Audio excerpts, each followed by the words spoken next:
మిత్రులందరికీ శ్రీమేష్ ఛానల్ స్వాగతం. ఈరోజు మనం తిండిపోతు రాజుగారి కథ చెప్పుకుందాము. ఒక ఊర్లో ఒక రాజుగారు ఉండేవారు. ఆయన మంచి భోజన ప్రియుడు. రకరకాల రుచులు, చైనీస్, గీనీస్ రుచులు అన్నీ దున్నేస్తాడన్నమాట. ఆ రకాలు, ఈ రకాలు అనే తేడా లేకుండా అన్నీ వండించుకొని తినేస్తాడు. రుచిగా ఉన్నవి రెండోసారి పెట్టించుకొని తినేవాడు. కొంచెం సున్నితమైన జీవితం. యుద్ధాలని, వేటకని, వ్యవహారాలని, రాజ్య విస్తరణని ఇటువంటివి ఏమీ లేవు. జీవితం హాయిగా గడిచిపోతుంది. భోజన ప్రియత్వంతో పాటు కొంచెం కదలికలు తక్కువ.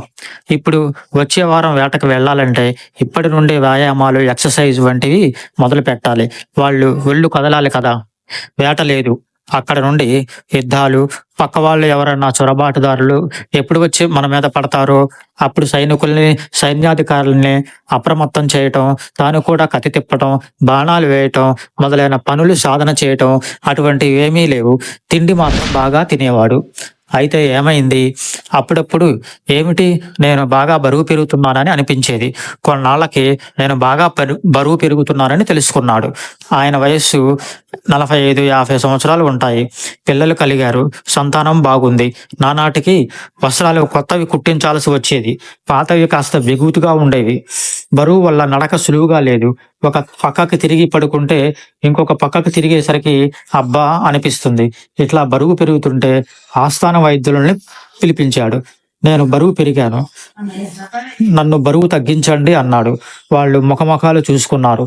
బరువు తగ్గించాలంటే ఏం చేయాలి? మొదట తిండి తగ్గించాలి, తర్వాత వ్యాయామం చేయాలి. తిండి తగ్గించటం ఆయన వల్ల కాదు, వ్యాయామం చేయటం ఈయనకు తెలియదు.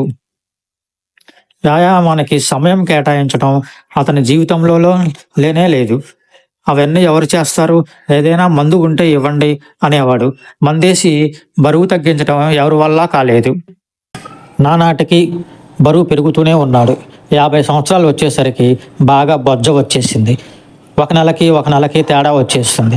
అందుకని నా బరువు తగ్గిస్తే ఎవరికైనా వాడికి అర్ధరాజ్యం ఇచ్చేస్తాను అని ప్రకటించాడు. రాజు తలుచుకుంటే దెబ్బల కొదువ. మంత్రులంతా ఆలోచించుకున్నారు. ఇలా బరువు తగ్గిస్తే అర్ధరాజ్యం ఇచ్చేస్తానంటే ఊర్లో వాళ్ళందరూ వచ్చి పడతారు అని వాళ్ళు ఏం చేశారు? ఆలోచించుకొని ఊళ్ళో ఇలా ప్రకటన చేశారు. రాజుగారు బరువు తగ్గిస్తే అర్ధరాజ్యం, తగ్గించకపోతే పీక ఉద్ధరించబడును అని ప్రకటన చేశారు. ఆ ప్రకటన విని ఆ రాజ్యంలో ఎవరూ రాలేదు. రాజు ప్రకటన వినేవాళ్ళు కానీ ఎవరూ సాహసించలేకపోయేవారు. రాజుగారు ప్రకటించారా అని అడిగేవాడు. మేము ప్రకటించాం మహాప్రభు అని చెప్పేవారు. కానీ ఎవరూ వచ్చేవారు కాదు. ఎందుకంటే బరువు తగ్గించకుంటే పీక ఉద్ధరించేస్తారు. కొంతమంది అందాక వచ్చేవారు. రాజుగారి మహాకాయాన్ని చూసి భయపడి పారిపోయేవారు. ఒకనాడు ఒక సాధువు వచ్చాడు. ఆయన సర్వసంగ పరిత్యాగి. ఆయనకు ఏవో సిద్ధులు, మంత్రాలు, మాయలు ఉన్నాయనిపిస్తుంది. అట్లా విచిత్రంగా ఉన్న ఒక సాధువు వచ్చాడు. ఏదో మామూలు కాషాయ వస్త్రాలం ధరించి వచ్చాడు. రాజభవనం దగ్గరకు వచ్చి భటులతో ఈ ప్రకటన చూసి వచ్చాను అన్నాడు. అప్పుడు దాకా 6 నెలల నుండి విసుగు విరామం లేకుండా ప్రకటిస్తూనే ఉన్నారు. ఎవరూ రాలేదు. భటులు ఆశ్చర్యపోయారు. ఈయనను లోపలికి తీసుకుపోయారు. లోపల మంత్రులు ఈయనను పరిశీలించారు. ఏమిటి మీ సంగతి? ఎలా తగ్గిస్తారు? ఎలాంటి మందులు వాడుతారు అని అడిగారు. ఆయన మందులు తర్వాత, ముందు ఈ లోపల రాజుగారి జాతకం చూడాలి, తెప్పించండి అన్నాడు. వాళ్ళు ఆశ్చర్యపోయారు. ఏమిటి, జాతకం చూసి మందు ఇస్తాడా అని రాజుగారికి కబురు చేశారు. ఈయన ఎవరో రాజుగారి జాతకం చూసి మందిచ్చి బరువు తగ్గిస్తాడట. ఈ మహానుభావుడు ఎవడో నేను కూడా చూడాలి అని ఆయన కూడా సభాభవనంలోకి వచ్చాడు. సభాభవనంలో రాజుగారు, సాధువు ఎదురుబుదురుగా కూర్చున్నారు.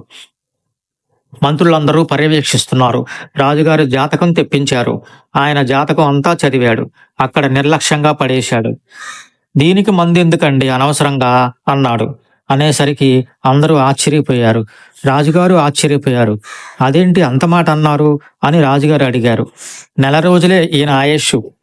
దీనికి మందు మాకు ఎందుకు? 1 నెల రోజుల తర్వాత ఎలాగూ పోతాడు. దీనికి మందు ఎందుకండి అన్నాడు. అనేసరికి రాజుగారికి నిలువుగుడ్లు పడ్డాయి. మంత్రులు ఆశ్చర్యపోయారు. అదేంటండి అలాగంటారు? ఆయన పోవటం అంటే అల్పాయుష్కుడని అనాలి. ఇప్పటిదాకా రాజుగారి జాతకం అందరికీ చూపించాము. ఎప్పుడూ ఎవరూ ఇలాంటిది చెప్పలేదు. అసలు రాజుగారు అల్పాయుష్కుడని కాకలు తీరిన పండితులు ఎవరూ చెప్పలేదు. మీరేంటా ఇలా అంటారు అన్నారు. అప్పుడు సాధువు, మీ ఇష్టం. నన్ను కావాలంటే జైల్లో పెట్టండి. 30 రోజుల తర్వాత రాజు బతుకుంటే నన్ను చంపేయండి అన్నాడు. ప్రజలంతా ఆశ్చర్యపోయారు. 30 రోజుల తర్వాత మరణిస్తాడు. నన్ను జైల్లో పెట్టండి. ఈయన మరణించాడా? నన్ను వదిలేయండి. మరణించకపోతే నన్ను చంపేయండి. నాకేం అభ్యంతరం లేదు అనంగానే ముందు సాధువును తీసుకెళ్లి జైల్లో పెట్టారు. జైల్లో ఏముంది? ఆయన సాధువు కదా! ఆయనను సంధ్యా స్నానానికి, అనుష్ఠానానికి అనుమతించారు. ఇక రాజుగారు బిక్కమొహం వేశారు. అన్నం తినేటప్పుడు నోరు సహించలేదు. ఇంకేముంది 28 రోజులే, ఇంకేముంది 25 రోజులే అని రోజులు లెక్క పెట్టుకునేవాడు. ఒక పెద్ద క్యాలెండర్ తీసుకొని తనకు లభించిన రోజులను టిక్కు పెట్టుకుంటున్నాడు. మెల్లిగా సభాభవనంలోకి రావటం మానేశాడు. వంటశాలలోకి రావటం మానేశాడు. వంటలు వాసన వస్తుంటే, ఏమిటి ఆ వాసనలు? ఇవన్నీ వండుతారేమిటి ఇప్పుడు? నేను చచ్చిపోతుంటే అనేవాడు. వంటలు మానేశారు. రకరకాల రుచులు వండేవాళ్ళు. 3 పూటలా తినేవాడు. పోయింది. అన్నం మానేశాడు. ఒక పూటకు వచ్చింది. కంచం పోయింది. చిన్న గిన్నె వచ్చింది. గిన్నె పోయింది. జావ వచ్చింది. జావా పోయింది. జావలో సగమే. అందులో అది కూడా పోయింది. ఆహారం సున్నా. చాలా దిగులుగా ఉండేవాడు. బతిమిలాడేవాళ్ళు. జావ పట్టించేవాళ్ళు బలవంతంగా. ప్రజలతో, మంత్రులతో కలవటం మానేశాడు. చుట్టాలతో మాట్లాడటం మానేశాడు. 2 రోజులలో పోతాం, మనకెందుకు ఈ దిక్కుమాలిన రాజకీయాలు అని అలా పడుకొని ఉండేవాడు. 30వ రోజు కూడా వచ్చింది. ఇక నేను లేవను, కృష్ణారామ అనుకున్నాడు. తెల్లవారింది. పొద్దున్నే లేచి చూసుకున్నాడు. ఇదేమిటి, నేను ఇంకా బతికే ఉన్నాను అనుకున్నాడు. బట్టలు గిట్టలు అన్నీ మామూలుగానే ఉన్నాయి. అందరూ సంతోషించారు. సుప్రభాతాలు పాడుతున్నారు. దారిన వాళ్ళు. తాను చూస్తే మామూలుగానే ఉన్నాడు. ఎవర్రా అక్కడ? మంత్రి గారిని పిలుచుకురండి అనన్నాడు. వాళ్ళు గబగబా పరిగెత్తుకుంటూ వెళ్ళి అందరినీ పిలుచుకొచ్చారు. ఎక్కడ ఉన్నాడు ఆ సాధు? పట్టుకురండి అని ఆజ్ఞాపించాడు.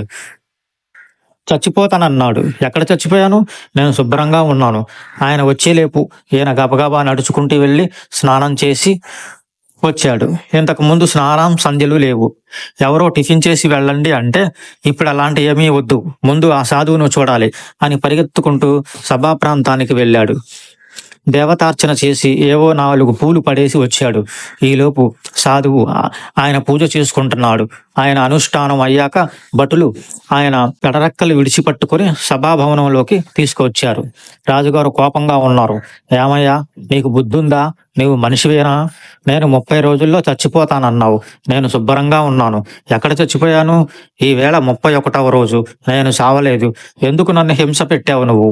ఈ 30 రోజులు ప్రాణభయంతో ఎంత బాధపడ్డానో తెలుసా? నీవు సాధువు కదా, 30 రోజుల పాటు నువ్వు కూడా జైల్లో కూర్చొని ఇబ్బంది పడ్డావు కదా, నువ్వు ఇలా చేయవచ్చా అని అడిగాడు. సాధువు ఇలా అన్నాడు. దాందేముందిలేండి, మీరు సభాభవనానికి ఎలా వచ్చారు? నడిచి వచ్చారా లేదా పరిగెత్తుకుంటూ వచ్చారా అని అడిగాడు. ఎలా వస్తాను? పరిగెత్తుకుంటూ వచ్చాను. నీకెందుకయ్యా అన్నాడు. మరి మీరు పరిగెత్తి అన్నాళ్ళయిందండి, ఎలా పరిగెత్తగలిగారు? ఒకసారి మిమ్మల్ని మీరు బాగా ఒకసారి చూసుకోండి. మంత్రులకు అప్పుడు తట్టింది. ఈయన బక్కగా చిక్కి శల్యమైపోయి సన్నగా ఉన్నాడు. చలాకీగా ఉన్నాడు. మీరు హాయిగా ఉన్నారు. మీరు బతికి ఉన్నారు. మీకు వైద్యం కావాలి. మీరు అన్నం మానమంటే మానరు. వ్యాయామం చేయమంటే చేయరు. మీకొక దిగులు, మీకొక మనోవ్యాధి పెడితే ఆ మనోవ్యాధితో తినటం మానేశారు. తిండి మానేయటమే మీకు మందు. మామూలుగా అయితే మానగలరా? దానికి ప్రత్యామ్నాయం ఇంకొకటి చూసేవారు. ఇప్పుడు చూడండి, శరీరం ఎంత చలాకీగా ఉందో. పరిగెత్తుకుంటూ వచ్చారు. ఒకసారి అద్దం తెప్పించండి అంటే పెద్ద అద్దం తెప్పించారు. రాజుగారు అద్దంలో చూసుకున్నారు. తాను వేసుకున్న బట్టలు తనవి కాదు, తన కొడుకువి. ఈయన బట్టలు వాడలోకే పోతున్నాడని రాజకుమారుడు బట్టలు తీసుకొచ్చి వేశారు. అంతకుముందు పెద్దవి తెచ్చేవారు. ఇప్పుడు బట్టలు చిన్నవి తేవటం మొదలుపెట్టారు. కుమారుడి బట్టలు సరిపోతున్నాయి. సన్నగా, బక్కగా, పొడుగ్గా. ఆయన చాలా సంతోషించాడు. ఇది ఎలా పనిచేసింది? నేను దిగులుతో మరణిస్తే ఏమయ్యేది అని అడిగాడు. అంటే, మహారాజా, మీ గుండె అంత బలహీనంగా ఏం లేదు. అధైర్యం వచ్చిందంతే. మీ ఆరోగ్యం బాగుంది. కేవలం బరువు పెరిగారు అంతే.